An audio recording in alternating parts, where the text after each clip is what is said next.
ठाकुर जी के प्रति भी कभी कभी क्रोध आता है।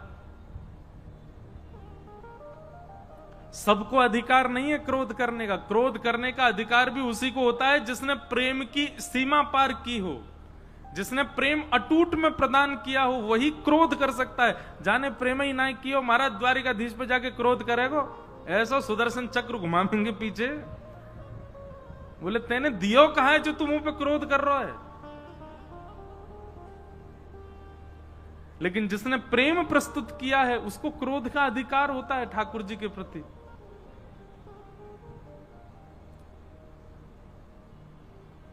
हमारे ब्रज के श्री हरिराम व्यास जी, कोई उनको सुंदर रेशमी वस्त्र देकर के गया और कह के गया, बोले आप अपने जुगल किशोर जी की बढ़िया पगड़ी पहनाना। वो ठीक है। अब सुबह सुबह हरिराम व्यास जी जुगल किशोर जी की सेवा करने लगे। सेवा करते जैसे पगड़ी पहनाने लगे तो पाग पहनाते पहनाते जैसे ही पाग कहीं बांधने लगे तो कभी पाग यहां से कपड़ा छोड़ दे, कभी यहां से उतर आवे, कभी वहां से उतर आवे। अब महाराज इतनी देर है गई करते करते कि ठाकुर जी पाग ही नहीं पहन रहे। हरिराम व्यास जी बोले सवेरे ते है गई, इतनी देर है गई, पाग पहने ही नहीं रहे और खड़े भय यहाँ पे मोह बिल्कुल प्रसन्न भाव में केवल भोजन करनो जाने। अरे यूं नहीं कि बेचारो एक सेवक इतनी देर तक लग रहा है तो पाग को आराम से पहन ले, नाटक करना है इनको। तो अधूरी पाग ही छोड़ गए, वो खड़े रहो ऐसे ना पहना रहो मैं। हाँ सवेरे ते है गई, पाग ही नहीं पहनने और अधूरी पाग पहना करके लटक रहो है महाराज रेशमी वस्त्र। ऐसे ही जुगल किशोर जी छोड़ दिया और श्रृंगार ही नहीं किया, आगे चले गए वहां से रूट करके। गुस्सा कर रहे हैं ठाकुर जी पे। बाहर निकल के आके बैठे, अपने ग्रंथ आदि सब पढ़ने लगे, कुछ कर रहे थे। इतने में दर्शनार्थी आए। दर्शनार्थी ने जैसे जुगल किशोर जी के दर्शन किए, बाहर आकर के बोले व्यास जी आज तो बहुत जोर की पाग पहनी है ठाकुर जी ने। हरिराम व्यास जी ने डंडा उठाया, बोले टोंट मार रो दिखे, मैं तो पाग ही ना पहनाई ठाकुर जी आज। अरे नहीं नहीं, मैं आनंद ना ले रहा हूं, वास्तव में आज आपकी रोज की पाग की बलैया, लेकिन आज की तो भैया बलिहारी है, ऐसी सुंदर पाग पहनी है ठाकुर जी ने आज। और वो तो बोल के चलो गए। हरिराम व्यास जी बोले मैं तो अधूरी छोड़े आयो। भीतर जाकर के देखे तो आज वास्तव में श्री जुगल किशोर जी ने ऐसी अद्भुत पाग धारण करी। श्री हरिराम व्यास जी तो गुस्सा करके छोड़ गए, ठाकुर जी ने अपने निज कर सो ही आज पाग बांधी है। कहीं कहीं ऐसी लीला बता में कि हरिराम व्यास जी तो अधूरी छोड़ गए, श्री जी आई और किशोरी जी आकर के ठाकुर जी की पाग पहना करके गई। तो ये बात जाने अपने लाल जी से बहुत प्रेम किया होगा ना, बाकू क्रोध करने को अधिकार है। और जाने कभी प्रेम प्रदत्त नहीं किया, बाकू क्रोध को कोई अधिकार नहीं है। वो ठाकुर जी से कोई बात नहीं कह सकता। हमारे श्री गोविंद दास जी, गोविंद स्वामी ठाकुर जी के संग में खेलते थे इसी कलिकाल में, श्री गोवर्धन पर्वत पर। श्री गिरिराज जी में गोविंद दास जी के साथ में ठाकुर जी खेलते थे। एक दिन ठाकुर जी बोले आज हम वो खेलेंगे। बोले कहा खेलेंगे? बोले छुपम छुपाई खेलेंगे। जब श्रीनाथ जी नाथ द्वार में जो विराजते, वे जब गोवर्धन में विराजते थे, बड़ी लीला करी ठाकुर जी ने यहां पर। हमारे ब्रजमंडल में सबसे ज्यादा प्रत्यक्ष कलिकाल में लीला करने वाले अगर कोई ठाकुर जी हैं, श्रीनाथ जी, बहुत लीला करी। सो दोपहर में राजभोग के बाद मंदिर बंद हो जाता है, ठाकुर जी सब गोविंद दास आदि के संग में निकल जाते गिरिराज जी पर। अच्छा, गोवर्धन के लोगों को नहीं पता होता था कि ठाकुर जी लीला करते हैं, केवल कुछ गिने चुने लोगों को ही दिखते थे ठाकुर जी की लीला। तो गोविंद दास आदि कुछ सखाओं से ठाकुर जी बोले चल भैया आज छुपन छुपाई खेलेंगे। तो पहले बारी कौन की आएगी? गोविंदास ठाकुर जी बोले ए गोविंदा तू गिनती कर, हम सबरे छुपेंगे और जाकू पहले ढूंढेगो फिर वो गिनती करेगो। गोविंदास जी बोले ठीक है। अब गोविंदास जी गिनती कर रहे हैं 1 2 3 4 5 6 7 8। अब सब दौड़ रहे हैं गिरिराज जी में, कोई पेड़ के पीछे छुप गए हो, कोई गुफान में घुस गए हो, कोई नीचे चलो गए हो, कोई कहीं भाज गए हो। ठाकुर जी एक वृक्ष के ऊपर चढ़ गए, स्वयं प्रत्यक्ष श्रीनाथ जी, और मां छुप करके बैठे हैं। बोले गोविंदास दूर तो आवेगो। लेकिन गोविंदास जी बड़े चतुर हैं, बहुत ध्यानपूर्वक सुनियो। गोविंदास जी बोले ठाकुर जी ने ऐसा महाराज गुलाब को इत्र लगाया हो पूरे अंग ते, जहां जहां छुपते गए वहीं वहीं तक गुलाब की खुशबू आ रही है।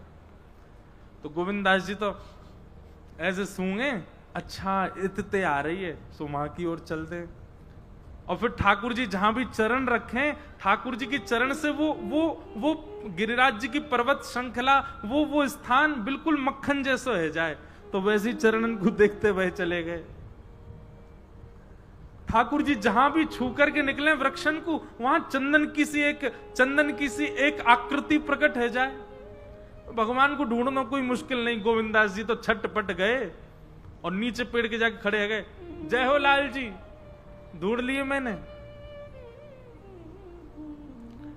ठाकुर जी बोले गोविंदा जी तेरी बात सही ना है, तू हमको ऐसे ही ढूंढ ले। अरे कहा बताएं, एक तो हमारे चरणन में इतना महावर लगाते हैं गुसाई जी, ऊपर तो इतना इत्र लगाते हैं पूरे अंग पे, और दूसरे हमारे हाथ कहीं भी स्पर्श करें वहीं से सुगंधी आ जाए, और ये सुगंधी देख देख के तू मेरे पीछे पीछे आ जाए, जो तेरी अच्छी बात ना है गोविंदा। गोविंदास बोले जय जय, अब तो आप पकड़े गए, अब आप जाओ गिनती करो, हम छुपेंगे। ठाकुर जी बोले मोह ढूंढना तो बड़ा आसान है, पर मैं यह कैसे ढूंढूंगा जे कहीं छुप गया तो। सो ठाकुर जी गिनती करने लगे, 1 2 3 4, छुप जाओ सबरे। अब सबरे महाराज दौड़ दौड़ करके जहां जहां जगह मिली सब छुप गए। ऐसे सघन वन में चले गए, ठाकुर जी आएंगे ही नहीं। ठाकुर जी ने 10 तक गिनती करी, नजर घुमा के देखी कोई नहीं मिल लो। ठाकुर जी बोले कौन ढूंढे है ने? दौड़ करके गए मंदिर में, जाके चदरिया उड़ के सो गए ठाकुर जी। यहाँ गोविंदास बैठो छुपा है कि कब ठाकुर जी आवेंगे ढूंढेंगे मुझे। अब गोविंद दास बैठे बैठे प्रतीक्षा कर रहे हैं, ठाकुर जी आ रहे होंगे, ढूंढ रहे होंगे मुंह को। नेका देर बीत गई, महाराज सांझ सी हेन लगी, सूरज नेक नेक ढल तो जा रहा है। गोविंदास जी बोले नेक में सहज है जाऊं, मैं ज्यादा अंदर चलोगे और देखूं नेक बाहर आ जाऊं, सो ठाकुर जी को जल्दी मिल जाऊंगा। गोविंदास तो चाह रहे हैं ये आके मुंह को पकड़ लें। सो गोविंदास जी नेक बाहर आके खड़े गए, अब भी ठाकुर जी नहीं आए। नेक और बाहर आके खड़े गए, अब भी ठाकुर जी नहीं। अब तो कुंजते बाहर ही आ गए, सीधे खड़े ही गए, बोले अब तो ढूंढ ले मुझे, तब भी ठाकुर जी नहीं आए। गोविंदास जी बोले इतनी देर है ठाकुर जी आए नहीं।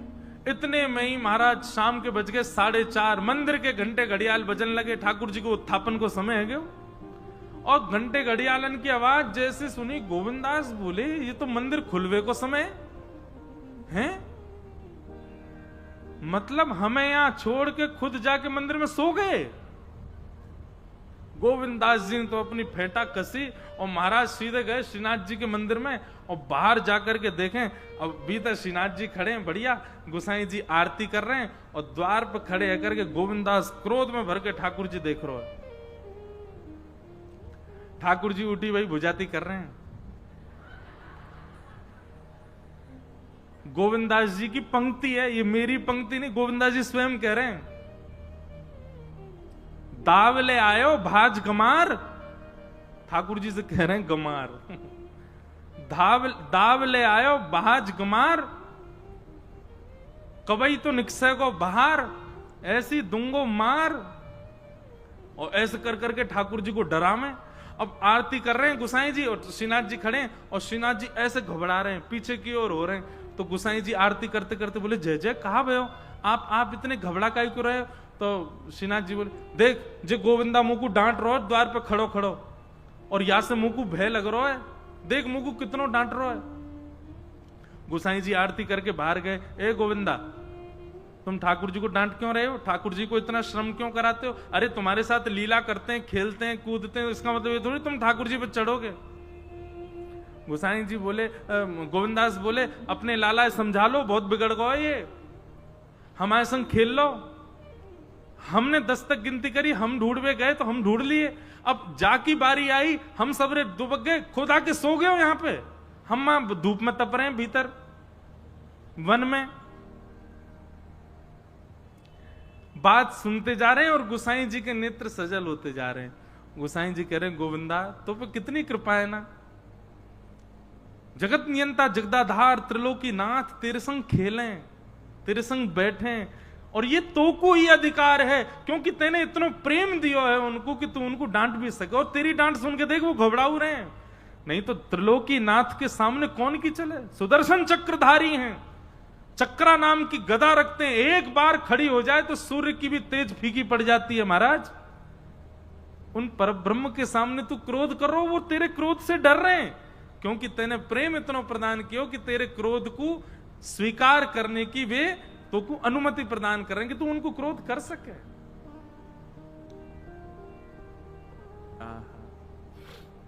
तो भैया क्रोध संसार में है तो दोष है, और यदि अपने ठाकुर जी की खूब रज रज के सेवा करिए तो कभी कभी क्रोध, बनावटी क्रोध मत करियो, असलियत में आवेगो काउदना। जब खूब प्रेम कर लोगे तो काउदना तो क्रोध आवेगो, और जब क्रोध आवेगो ठाकुर जी कोई ना कोई अनुग्रह निश्चित करेंगे।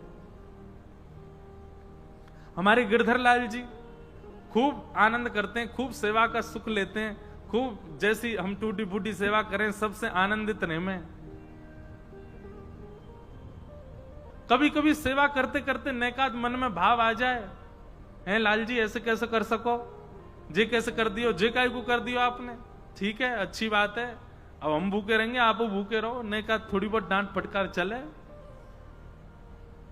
अत्यंत प्रेम की सीमा अधिकार प्रदान करती है कि आप क्रोध कर सकते हो, पर जाने प्रेम ही नहीं किया होगा वो क्रोध करे तो ठाकुर जी महाराज पूतना वाले हाथ दिखा देंगे अपने। लेकिन भैया एक बार मेरे कहे थे करके देखियो, या कथा के बाद में जब भी अवसर मिले अपनी सबरी स्वरूप रूप अपने नाम शोहरत ऐश्वर्य सबको घर रख करके फिर जाइयो, बिल्कुल ठेठ ब्रजवासी बन के जाइयो। और कोई अपरिचित के यहाँ कोई हो ऐसा जाके यहाँ ठाकुर जी की सेवा होती हो, ने पूछताछ करवा लियो और वाके यहाँ जाकर के बस गेट खटखटा के हाथ फैला दूं, जो कछु बचो हो घर में आप समझ पावे के बाद जो बच गो वो नेक दे दो बस। और वाकू पावे के बाद विश्राम घाट जाइयो, हमारे वृंदावन के केसी घाट जाइयो, यमुना जी की नेक रज माथे से लगाइयो और फिर नेत्र बंद करके बस एकांत में बैठियो, आपको निश्चित चाहे एक क्षण के लिए ही सही ठाकुर जी की प्रत्यक्ष लीला को अनुभव होगो ही होगो। ये मधुकरी की सामर्थ्य है। अरे बड़े बड़े योगी बड़े बड़े जपी तपी महाराज वर्ष लगा दें तब भी उनको वो अनुभव ना होवे जो ब्रजवासी के घर की मधुकरी में सामर्थ्य है। जा घरनते जिन घरनते ठाकुर जी बिना बिना बुलाए घुस करके और चोरी कर करके पा जाते, जिन ब्रजवासी के यहाँ थे हम मांग के पाले, एक बार पाके देखो, ये ब्रजवासी को स्वरूप है। एक बात कहें, हमारे अंदर जितने भी अवगुण है ना संसार के प्रति, वही अवगुण यदि डाइवर्ट हो जाएं ठाकुर जी के प्रति तो वही अवगुणी भक्ति बन जाते हैं। जैसे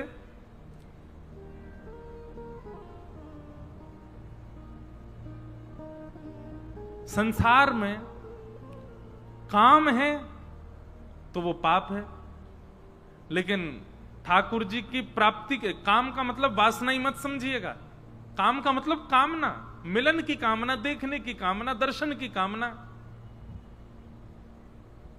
लेकिन सर्वश्रेष्ठ भक्ति कौन सी होती है? मधु धारावत। मधु यानी कि शहद। शहद की कैसी धारा होती है? अगर असली शहद है तो नीचे से जैसे आप डाल के ऊपर की ओर लेते जाएंगे तो एक तार जैसा निकला ही रहेगा, वो विच्छिन्न नहीं होती है, वो एक ही धार बनी रहेगी। भक्ति कैसी होनी चाहिए? मधु धारावत। और मधु धारावत भक्ति कैसे बने? बोले मधु के समान बन जाओ तो मधु धारावत हो जाओगे।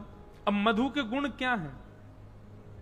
शहद के गुण क्या हैं? बहुत ध्यान से सुनिएगा।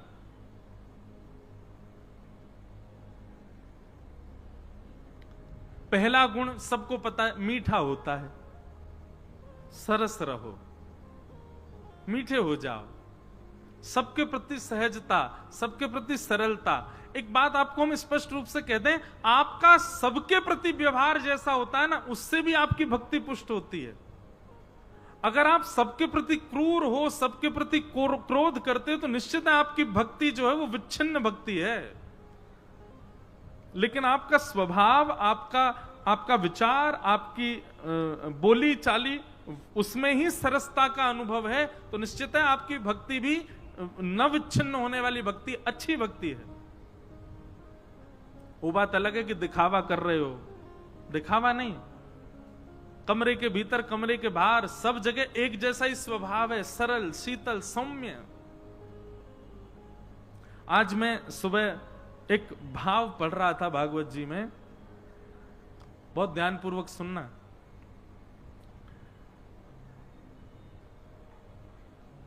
श्रीमद् भागवत में प्रथु चरित्र आता है, तो प्रथु चरित्र वैसे कथा क्रम रहेगा ना, तो उसमें प्रथु चरित्र इतना विस्तार से कह नहीं पाऊंगा मैं, मुझे पता है, क्योंकि बहुत जल्दी जल्दी हमको आगे बढ़ाने पड़ेंगे प्रसंग, तो इसलिए एक भाव में आज सुबह पढ़ रहा था। तो प्रथु चरित्र में एक भाव आता है, सुदामा जी को धनवान किसने बनाया? सुदामा जी पहले तो निर्धन थे, लेकिन बाद में उनको धनवान किसने किया? भगवान ने किया, द्वारिकाधीश ने किया। पांडवों को उनके हस्तिनापुर से दूर भगा दिया गया था, युद्ध करवा करके पुनः हस्तिनापुर किसने दिलवाया? इंद्रप्रस्थ किसने दिलवाया? ठाकुर जी ने दिलवाया।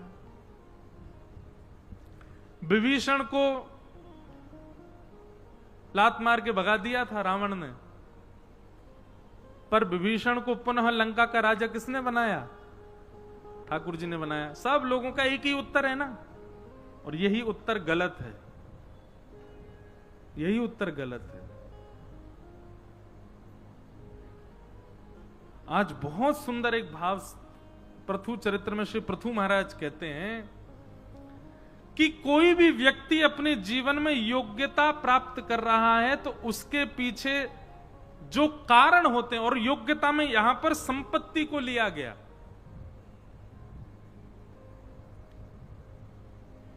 कृतज्ञता ज्ञापन करो। कोई अच्छा करे तो उसको प्रेज करो। और वृद्धाश्रयम, यदि आपसे ज्यादा कोई योग्य व्यक्ति है तो उसका आश्रय ग्रहण करो। ये नहीं इससे भी अच्छा मैं बन के दिखाऊंगा, इसको पीछे छोड़ के दिखाऊंगा, ये नहीं, उसका आश्रय ग्रहण करो, उसके आश्रय में रहना प्रारंभ करो, उससे सीखना प्रारंभ करो। यदि ये 4 गुण आ गए तो लक्ष्मी आपके पास आएगी, और अगर ये 4 गुण आ गए तो ये चारों आपसे प्रसन्न हो जाएंगे। कौन? ब्राह्मण, गवामच, भगवान और भगवान के अनुचर, ये सब प्रसन्न हो जाएंगे। और जब ये प्रसन्न हो गए तो निश्चित है कि आपके पास दैवी संपत्ति और व्यवहारिक संपत्ति जो भी आई है वो स्थिर होकर के रहेगी, कहीं नहीं जाएगी। संपत्ति कमाना बड़ी बात नहीं है, संपत्ति को स्थिर रखना बड़ी बात है, अपने पास बनाए रखना बड़ी बात है, और वो इन्हीं से ही संभव हो सकती है। तो ये बात आज सुबह अध्ययन के समय में समझ में आई, तो मैंने टिक लगाया, मैंने कहा आज कहूंगा कथा में, क्योंकि यहाँ कई लक्ष्मीवान लोग भी बैठे हैं, खूब धन है, लेकिन वो स्थिर कैसे हो? ऐसे गुण लेकर के आओ। नहीं तो लक्ष्मी तो महाराज रावण के पास भी थी, खूब धन था उसके पास, लेकिन धन को, लक्ष्मी को यदि बिना इन गुणों के आप स्वीकार करना चाहोगे, बिना हरि प्रसन्नता, बिना ब्राह्मणों की प्रसन्नता के अगर स्वीकार करना चाहोगे, तो लक्ष्मी बहुत चिरकाल तक आपके पास में रुक नहीं पाएगी। लक्ष्मी से मेरा अभिप्राय धन का है, पर संपत्ति से मेरा अभिप्राय दैवी संपत्तियों का है। सूत जी महाराज कहते हैं, सवै पुंसाम परो धर्मो यतो भक्तिर अदुक्षजे अहैतुक्य प्रतिहतायात्मा संप्रसीदति। 3 प्रकार की भक्ति हैं, जल धारावत, तैल धारावत और मधु धारावत। पर श्रेष्ठ कौन सी है? बोले मधु धारावत। अब ये मधु धारावत भक्ति होना, ये भी एक दैवी संपत्ति है, ये भी ठाकुर जी की कृपा से मिलती है। इसलिए गुण लाओ ताकि ये भक्ति की संपत्ति भी हमारे पास स्थिर होकर के रह सके। अगले श्लोक में श्री सूत जी महाराज कहते हैं कि धर्म स्वनिष्ठितः पुंसाम विश्वक्सेन कथासूय नोत्पादये दधिरतिम श्रम एव हि केवलम। बहुत अच्छी बात और बड़ी ऊंची बात है। क्या आपने जितनी भी तीर्थ यात्रा करी हैं, आपने जितने भी देवालयों में जाकर के प्रणाम किया, आपने जितने भी अनुष्ठान किए, जितने भी यज्ञ किए, इन सब से ठाकुर जी प्रसन्न हैं कि नहीं, ये कैसे पता चले? बहुत सावधानी है। आपके किए गए समस्त यज्ञ, समस्त जप, समस्त तप, समस्त तीर्थ यात्राओं से ठाकुर जी प्रसन्न है कि नहीं, कैसे पता चले? जगन्नाथपुरी गए, अब जगन्नाथ भगवान प्रसन्न है कि नहीं कैसे पता चले? सावन के महीना में खूब व्रत रखे, महादेव प्रसन्न है कि नहीं कैसे पता चले? नवरात्रि में महाराज जल पी करके, दूध पी करके रह रहे हैं, पयोव्रत कर रहे हैं, देवी प्रसन्न है कि नहीं कैसे पता चले? तब यहां पर श्री सूत जी महाराज कहते हैं, अब देखो बहुत ध्यान से सुनना, सूत जी कहते हैं कि आपके द्वारा किए गए समस्त धर्म, अनुष्ठान, व्रत, नियम सबसे ठाकुर जी प्रसन्न है कि नहीं, इसको पता करना हो तो इसका एक ही तरीका है। बोले क्या? कि नोत्पादये दधिरतिम श्रम एव हि केवलम धर्म स्वनिष्ठितः पुंसाम विश्वक्सेन कथासूयः। कहीं सत्संग चल रहा हो, कहीं प्रवचन हो रहा हो, कहीं कथा हो रही हो, वहां जाकर के बैठो और वहां आपका खूब मन लग रहा हो, खूब आनंद आ रहा हो, महाराज घड़ी देखते ही पता चले 7 बज गए, अरे इतनी जल्दी 7 बज गए, अरे अब तो कथा विश्राम हो जाएगी, कल तक की प्रतीक्षा करनी पड़ेगी, ऐसी भावना मन में आने लग जाए, मन में बार बार ये लगे कि अब कथा विश्राम क्यों हो रही है, ये 7 दिन की कथा थी, 2 दिन तो पूरे हो ही गए, अब तो केवल 5 ही दिन बचे हैं, अब तो 4 ही दिन बचे हैं, ओहो अब तो 1 ही दिन बचा है महाराज। ऐसी स्थिति, कथा के प्रति व्याकुलता का अनुभव होने लग जाए तो समझ जाओ आपकी तीर्थ यात्रा, व्रत, अनुष्ठान, यज्ञ, जो भी कुछ आपने किया सबसे ठाकुर जी प्रसन्न है, तभी कथा में रति हो रही है। कथा की रति इस बात का प्रमाण है। और यूं लग रही है 7 बज गए, अब कैब कर रहे हैं, कथा आप पूरी कर दें, अब जल्दी करें, चाय वाय पिए, बढ़िया, अभी तो वो भी होने वाली, भजन संध्या भी होने वाली रात में, उसमें भी बैठना पड़ेगा।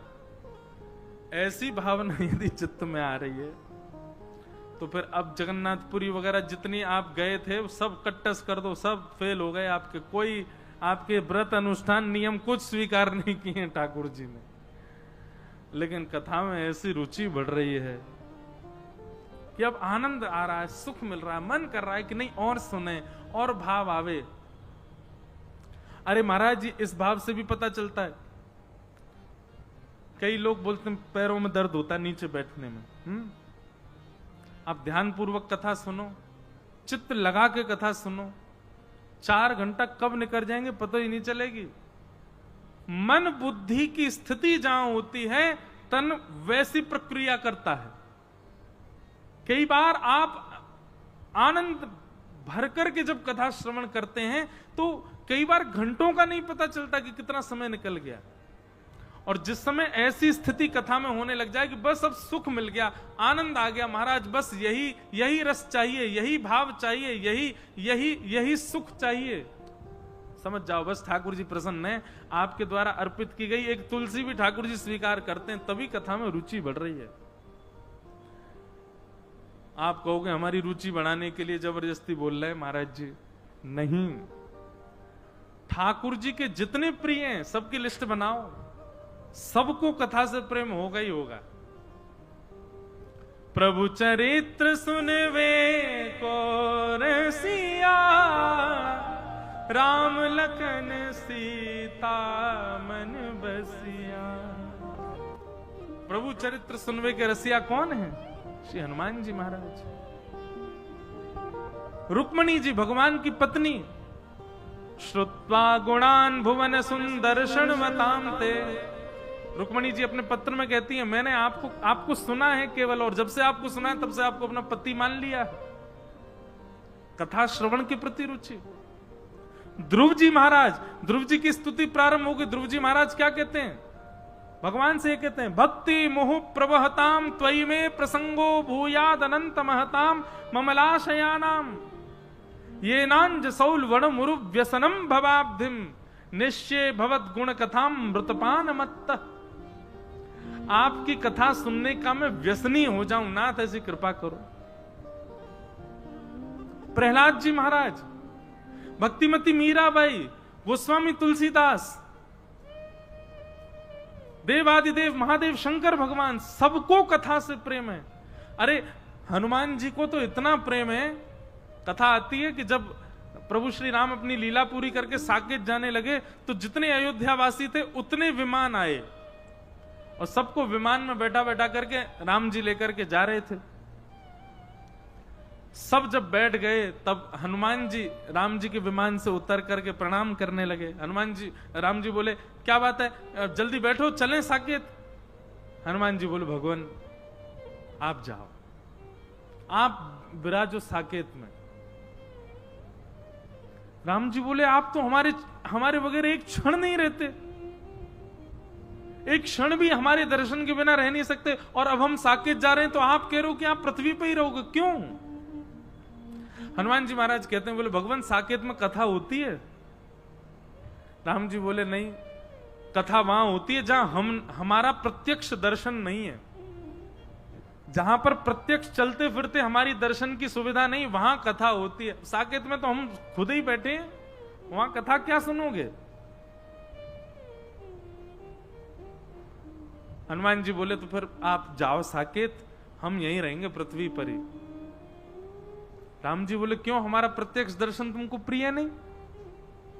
हनुमान जी कहते हैं, बोले भगवान जब आप प्रत्यक्ष सामने होते हो ना तो केवल दो नेत्रों को दिखाई देते हो, पर जब कथा होती है ना तो नेत्र तो बंद हो जाते हैं और आप रोम रोम को अनुभव होते हो।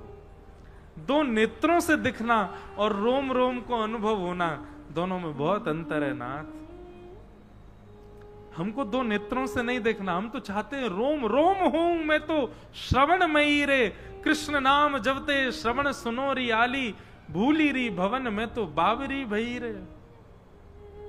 नाथ आप तो विराजो साकेत में। हनुमान जी क्यों चिरंजीवी हैं? हनुमान जी क्यों हैं पृथ्वी पर? केवल कथा सुनने के लिए। एक व्यास जी कथा कर रहे थे और कथा करते करते बोले,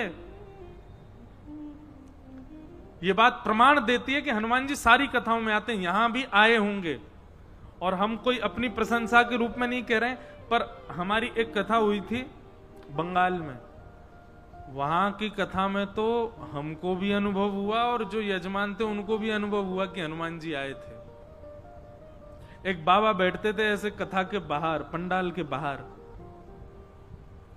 कंबल ओढ़ करके, बड़ा अजीब सा उनका रूप तो किसी ने देखा ही नहीं। कथा प्रारंभ में कब आ जाते, बाहर गार्ड लगे थे, पीछे सब लोग एंट्री डोर पर, सब किसी को नहीं पता वो अंदर कब आते थे, और कथा होने के बाद वो जाते कब थे ये भी किसी ने नहीं देखा। तो मैं हनुमान जी की बात ही कथा में बता रहा था कि वो हर कथा में आते हैं, तो यही बात यजमान परिवार का एक बालक सुन रहा था और वो 3 दिन से नोट कर रहा था कि वो बाबा बाहर आते हैं। मुझे भी जब मैं निकल के जाता तो मुझे भी थोड़े दिखते थे, दूर एक कंबल ओढ़े एक बाबा खड़ा रहता है। तो जैसे ही मैंने ये बात कथा में की कि हनुमान जी निश्चित आते हैं, तो वो अपना कैमरा ऑन करके गया उनका फोटो खींचने के लिए, बोले महाराज जी को दिखाऊंगा। और उसने कैमरा से फोटो खींचा तो कमर के भाव से कंबल ओढ़ रखा था दिखा, और वो खींच करके अंदर आया और उसने अपने पिताजी को दिखाया, बोले महाराज जी अभी कथा में कह रहे हैं ना कि हनुमान जी कथा में आते, देखो मैं ये मुझे लगता है हनुमान जी। तो उसके पिताजी बोले चल मेरे साथ चल। दोनों जैसे ही बाहर गए तो वो वहां से अंतर ध्यान थे ही नहीं वहां पे। खूब ढूंढा, बाहर जा जा करके ढूंढा, इतनी गति नहीं थी कि वो इतनी जल्दी चले जाएं। जब शाम को मुझे बताया तो उसके हाथ पैर कांप रहे थे। जब उसने रूप स्वरूप दिखाया तो मुझे भी अनुभव हुआ कि नहीं, ये हनुमान जी थे। और भैया अब के आमे तो इनको छेड़ना नहीं, सुन नहीं देना। हनुमान जी निश्चित आते हैं, रूप बदल बदल करके आते हैं। चाहे एक क्षण के लिए ही हाजिरी लगाए, कथा में हनुमान जी का नित्य आगमन होता ही है। और इस बात को स्वयं हनुमान जी स्वीकार करते हैं। भगवान से वरदान मांगा है, यत्र यत्र रघुनाथ कीर्तनम तत्र तत्र कृतमस्तकांजलिम बाष्पवारी। हे राम जी, एक ही वरदान दे दीजिए। बोले